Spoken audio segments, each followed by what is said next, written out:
मुख्य रूप से स्रोत है जल का। ये आंकड़े हमको सुख देते हैं, हमारे लिए प्रसन्नता का विषय है, लेकिन कुछ चौंकाने वाले आंकड़े भी सामने हैं। जम्मू डिवीजन के जिस 208 हाइड्रोग्राफ स्टेशन की मॉनिटरिंग की गई थी, उसमें से 171 कुओं में वाटर लेवल कम हो रहा है। ये हमारे लिए चिंता का विषय है और इस पर हमें काम करने की जरूरत है। केवल 37 कुएं हैं जिनमें पानी का स्तर बढ़ा है। अब बाकी कुएं में कैसे पानी बढ़ेगा, मुझे लगता है ये समय है कि अभी खतरा पूरी तरह से हमारे ऊपर आवे, उसके पहले इस पर हम काम शुरू करें। जम्मू, कठुआ, सांबा, उधमपुर के कई हिस्सों में वाटर लेवल नीचे आया है। ये वाटर लेवल कैसे ऊपर बढ़े, आगे जो कार्यक्रम हमको करना है वो इन बातों को ध्यान में रख करके करना है। 13 में वाटर लेवल कम हुआ है। एक खुशी की बात यह है कि सेंट्रल ग्राउंड वाटर बोर्ड ने जम्मू कश्मीर के सभी 20 जिलों को सेफ कैटेगरी में रखा है। ये हमारे लिए खुशी की बात है। लेकिन यह भी कहा है कि क्लाइमेट चेंज का असर जम्मू कश्मीर पर भी हो रहा है और ज्यादा से ज्यादा जल संचयन तथा इसके सोर्स में आ रही रुकावटों को जल्दी से जल्दी दूर करने की जरूरत है। आज जिस दिन हम सब यहाँ इकट्ठे हुए, मुझे लगता है कि इसी दिशा में हमें प्रयास करने की आवश्यकता है। इसके लिए लेकिन हमारे पुराने जमाने की जो तकनीक है, मुझे लगता है कि वो ज्यादा कारगर है और अधिक से अधिक प्रयास जल स्रोतों को संरक्षित और पुनर्जीवित करने के लिए हम सबको मिलकर के करना चाहिए। ये आज समय की आवश्यकता है। एक पुरानी कहावत आप सब सुने होंगे, 4 भाई एक राजा के यहाँ काम करते थे। मैं बड़े भाई की बेटी खाना लेकर के आई, ठीक इसके उल्टा हुआ है। कुछ दिनों में हमारे 90% लेक, तालाब तथा वाटर बॉडीज सालों से उपेक्षित है। उदाहरण के तौर पर 1911 में सर्वे ऑफ इंडिया की जो रिपोर्ट है, वुलर लेक, आप सब जानते हैं एशिया की सबसे बड़ी लेक का ओपन वाटर एरिया जो था वो 91.29 स्क्वायर किलोमीटर था, लेकिन आज वो महज 75.82 स्क्वायर किलोमीटर रह गया है। ये मैंने एक का जिक्र किया, बाकी वाटर बॉडीज की भी यही स्थिति है। इस प्रकार 1967 में जब सर्वे हुआ तो बारामूला में कुल 163 लेक तथा वाटर बॉडीज थी, जो वर्तमान में घटकर 124 हो गई। कुपवाड़ा में 111 थी, जो 88 हो गई। उधमपुर में 36 लेक और वाटर बॉडीज थी, अब 19 रह गई। तो क्लाइमेट चेंज की वजह से ग्लेशियर के दायरे में 17 से 25% की कमी आई है, जिससे कई जिलों में जो जल स्रोत हैं वो तेजी से सिकुड़ रहे हैं। यहाँ यह भी उल्लेख करना आवश्यक मैं समझता हूँ कि पिछले कुछ सालों में प्रशासन ने अनेक प्रयास किए हैं। कई जिलों में संख्या बढ़ी भी है, जैसे कि डोडा में 1967 में 13 वाटर बॉडीज थी और आज 88 हो गई। श्रीनगर में उस जमाने में 52 थी, आज 74 हो गई। अनंतनाग में 1967 के सर्वे में 88 वाटर बॉडीज थी, आज वर्तमान में यह संख्या बढ़कर के 98 हो गई। जिस जिस इलाकों में प्रशासन ने काम शुरू किया और लोगों ने सहयोग किया, मुझे लगता है कि वहां इसमें हमें सफलता मिली है। और इसलिए मेरा विनम्रता पूर्वक आप सबसे निवेदन है कि प्रशासन अपने ढंग से काम करेगा, लेकिन हम जब उसमें जन भागीदारी करेंगे तो अपने जनपद की, अपने इलाके की वाटर बॉडीज को भी बचाने में हम सक्षम होंगे और लोगों को सहज सिस्टम है उसे मुझे लगता है कि और ठीक करने की आवश्यकता है। हर गांव में तालाब, पोखरे की साफ सफाई हो ताकि ज्यादा से ज्यादा वर्षा के जल का संचयन हो सके, उसे स्टोर किया जा सके तथा हमारे जो जल स्रोत हैं, बारिश के मौसम में ही नहीं बल्कि 12 महीने ये जल स्रोत भरे रहे। इस दिशा में मुझे लगता है कि प्रशासन को भी और यहाँ के निवासियों को भी मिल करके काम करने की आवश्यकता है। 2019 में केंद्र सरकार की रिपोर्ट आई थी जिसमें कहा गया था कि ग्राउंड वाटर का लेवल देश के 253 ब्लॉकों माने विकास खंडों में खतरनाक स्थिति में पहुंच गया है और अनुमान लगाया गया कि 2025 तक देश के अन्य भागों में भी पर पर्सन यानी प्रति व्यक्ति पानी की उपलब्धता कम हो जाएगी और इसका बड़ा कारण ओवर एक्सप्लॉयटेशन माने पानी जरूरत से ज्यादा इस्तेमाल करना बताया गया है। मुझे लगता है कि ये स्थिति चिंताजनक है और अब ये खतरे की घंटी है। विश्व भर में पानी का मात्र 4% हमारे पास हमारे देश में है और आबादी अगर हम देखें तो 17% से ज्यादा हमारी आबादी है और भूगोल या एरिया देखें हम तो ये 2.5% के आसपास है हिंदुस्तान में। ये स्थिति सिर्फ हमारी नहीं है। जल संचयन के अभाव में कम से कम 9 यूरोपियन देश साइप्रस, बुल्गारिया, बेल्जियम, स्पेन, माल्टा, इटली, इंग्लैंड और जर्मनी ऐसे जो देश हैं यहाँ भी पानी का संकट खड़ा हो गया है। पूरे यूरोप को देखेंगे तो 46% भूभाग जो है वो वाटर स्ट्रेस्ड है। यही स्थिति अमेरिका की है। अमेरिका का पूरा साउथ वेस्टर्न जो रीजन है वो पानी के संकट से आज बुरी तरीके से जूझ रहा है। अगर जम्मू कश्मीर पर हम अपना ध्यान केंद्रित करें तो मुझे लगता है कि प्राचीन काल से ही इस क्षेत्र में ये क्षेत्र जल संपदा से भरपूर रहा है। लेकिन ऐसा नहीं है कि यहाँ पानी की समस्या नहीं है। अभी उप महापौर महोदया ने अपने संबोधन में ये बात कही है और मुझे लगता है कि प्रति व्यक्ति प्रतिदिन 15-20 लीटर पानी मिल पाता है। यहाँ ये स्थिति है।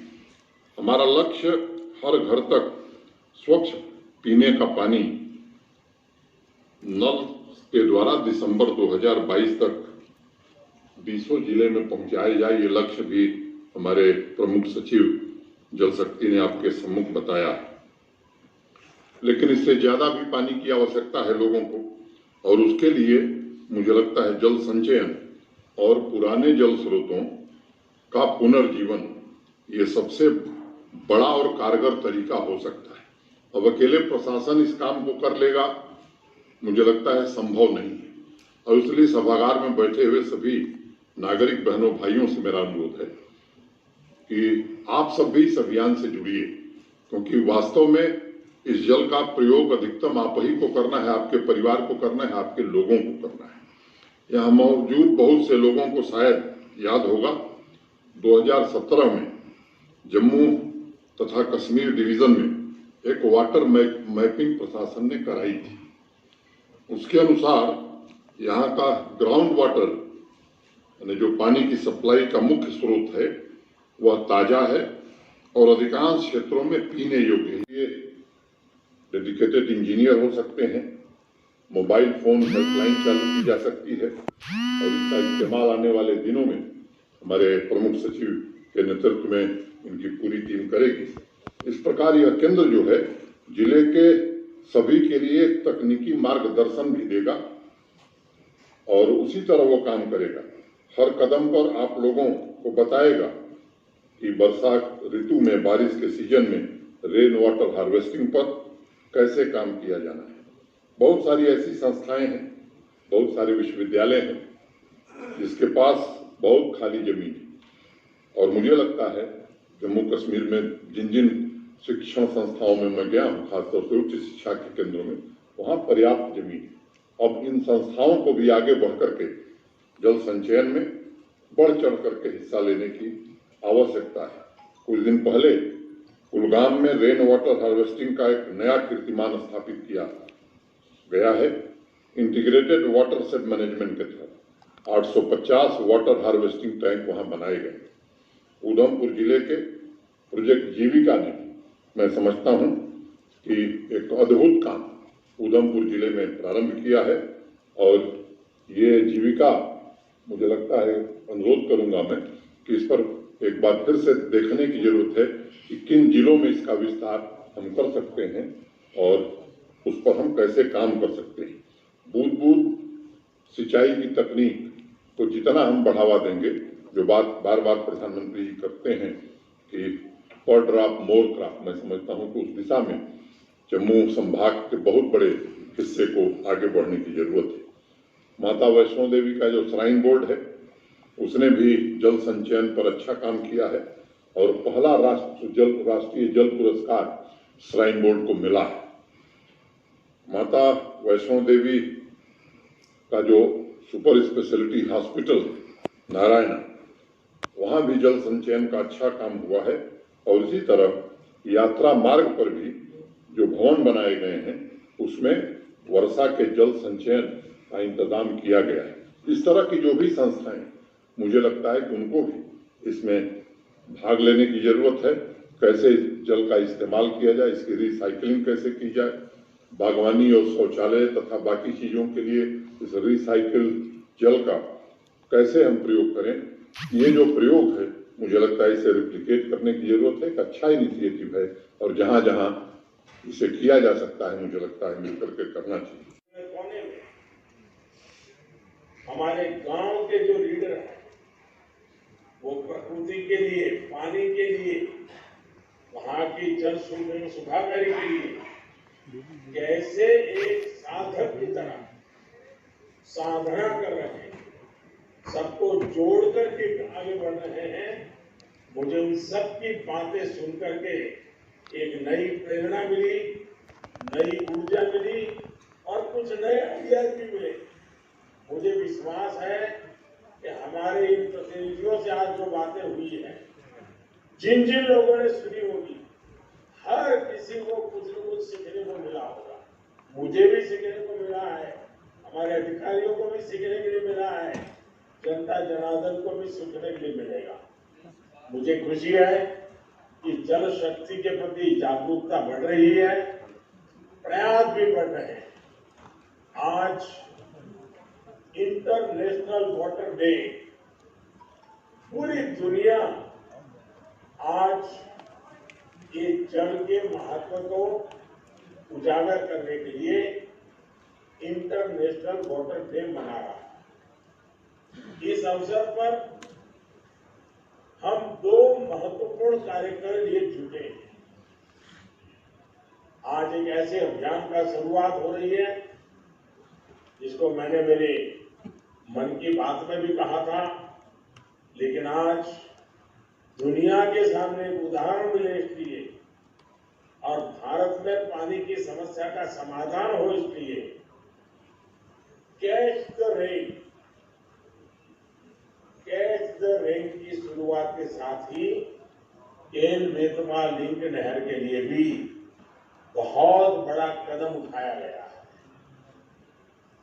अटल जी ने उत्तर प्रदेश और मध्य प्रदेश के लाखों परिवारों के हित में जो सपना देखा था उसे साकार करने के लिए आज समझौता हुआ है और ये बहुत बड़ा काम हुआ है। अगर आज कोरोना न होता और अगर हम झांसी में आकर के, बुंदेलखंड में आकर के, चाहे उत्तर प्रदेश हो या मध्य प्रदेश हो, आज ये कार्यक्रम करते तो लाखों लोग आते और हमें आशीर्वाद देते। इतना बड़ा महत्वपूर्ण काम हो रहा है। भाइयों बहनों, 21वीं सदी के भारत के लिए पानी की पर्याप्त उपलब्धता बहुत महत्वपूर्ण फैक्टर है। पानी हर घर, हर खेत की जरूरत तो है ही, जीवन के अर्थव्यवस्था के हर पहलू के लिए ये बहुत जरूरी है। हम सबका सामूहिक उत्तरदायित्व है नदियों, तालाबों, पोखरों को फिर से पुनर्जीवित किया जाए रहीम खान खाना का नाम आप में से सबने सुना होगा। रहीम के दोहे बड़े मशहूर हैं, तो वो सबको याद है। मुझे लगता है कि जिसने भी किताब पढ़ी है कि रहीमन पानी राखिए बिन पानी सब सून, पानी गए न उबरे मोती मानुष चून। तो ये बहुत पहले ये बात कही गई थी। अनेक लोग अलग अलग तरीके से इसकी व्याख्या भी करते हैं, लेकिन एक बड़ा भावार्थ यह है कि प्रकृति ने पानी के रूप में बहुत बड़ा उपहार हमें दिया है। तालाब, छोटे छोटे पोखरे बनाकर हमें काफी समय तक उसे संभाला था हमारे पूर्वजों ने, लेकिन अब हमारी जिम्मेदारी है, आने वाली पीढ़ी की जिम्मेदारी है कि फिर से जो काम हमारे पूर्वजों ने किया था उस काम को फिर से हम शुरू करें, ताकि अब यहाँ जम्मू कश्मीर में जल का संकट न रहे और इसमें जनता और प्रशासन दोनों को कंधे से कंधा मिला करके काम करने की आवश्यकता है। वेद, उपनिषद और पुराण की भी अगर बात आप करेंगे तो जल संचय और जल संचयन और जल की संस्कृति बड़ी पुरानी है। अथर्ववेद में लिखा है कि वर्षा का जल मनुष्य के लिए समृद्धि का मार्ग प्रशस्त करता है, कि सृष्टि का जो मूल है, जिससे जीवन की उत्पत्ति हुई है, जिससे यह संसार चल रहा है, उसकी अब उपेक्षा करना हमें महंगा पड़ सकता है। इसलिए मेरा निवेदन होगा कि अब हम सब इस काम में जुटें। 1993 में अनुपम मिश्र का नाम आप में से अनेक लोगों ने सुना होगा। उनकी एक पुस्तक आई थी, आज भी खरे हैं तालाब, तो किताब का नाम था, और उसकी भूमिका मैं आपके सामने उद्धृत करना चाहूँ। पंचायत के साथ मिलकर के, क्योंकि अल्टीमेट मुझे लगता है कि जन भागीदारी तभी होगी जब पंचायतें साथ जुड़ेगी, चुने हुए प्रतिनिधि साथ जुड़ेंगे, उनके साथ मिलकर, फॉरेस्ट डिपार्टमेंट के साथ मिलकर के 3-4 साल के भीतर जल स्रोत फिर से भरने लगे, इसकी एक कार्य योजना, इंटीग्रेटेड कार्य योजना बनाने की जरूरत है और इस पर हमें काम करने की जरूरत है। गांव में कहा जाता है कि अगर पृथ्वी की कोख को फिर से भूजल से भरना है तो अधिक से अधिक पेड़ लगाएं। फॉरेस्ट डिपार्टमेंट भी करे, हम सब भी करें। कुछ दिन